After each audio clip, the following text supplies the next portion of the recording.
Hi everyone, in this video I'm going to repair this USRobotics Sportster Series 3.6K dial-up modem. At first glance it seems to work, but when turned on it automatically goes off hook as indicated by the flashing telephone light. When turning off the modem you can hear it made a click just a moment later. To make it clearer, it's exactly the same as picking up a landline phone, but that should happen when starting or answering a call, not when it's idle. It's very simple to disassemble the modem. You just have to remove 2 screws from the back, then lift off the top cover and finally pull the board straight up. The part we need to check is the one related to the relay. This specific relay is 5 volts and has 6 pins in this layout. The 2 in the middle belongs to the coil, which moves the internal contact when energized. Since we heard it clicked when de-energizing, we know the contact isn't stuck, and the problem is that the coil is getting energized when it shouldn't.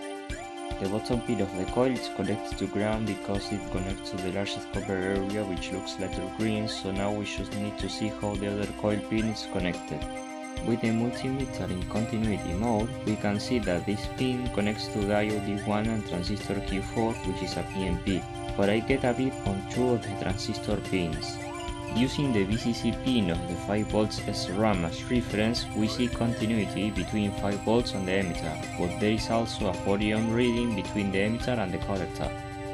With those measurements, we can deduce that the relay activation circuit looks similar to this. The microcontroller switches the PNP transistor through a base resistor to let pass or block the 5V that energizes the coil. However, the fault turns the transistor into a 40 ohm resistor between the emitter and the collector, automatically connecting 5V to the coil through that resistance regardless of what the microcontroller sends to the base. The location of this surface-mounted SOT23 transistor right next to the speaker and the capacitor made me avoid using JE to prevent damaging the speaker, but the tiny space made it tricky to access comfortably, so I ended up using 2 soldering irons at once to remove it.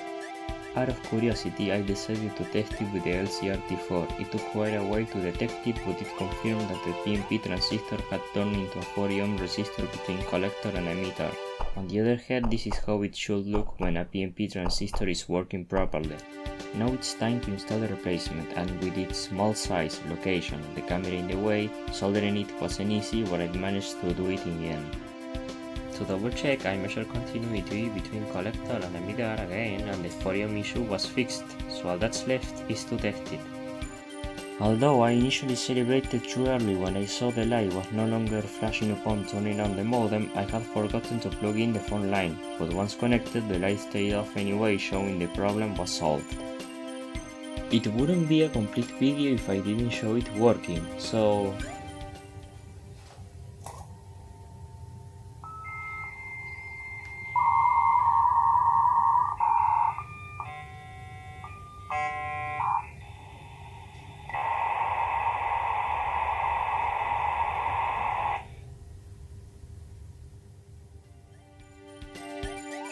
Now I have a fully functional external dial-up modem.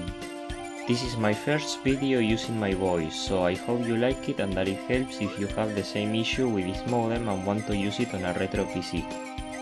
I'd also like to know if you'd be interested in a video showing how to connect 2 retro PCs using this method, so let me know in the comment section below.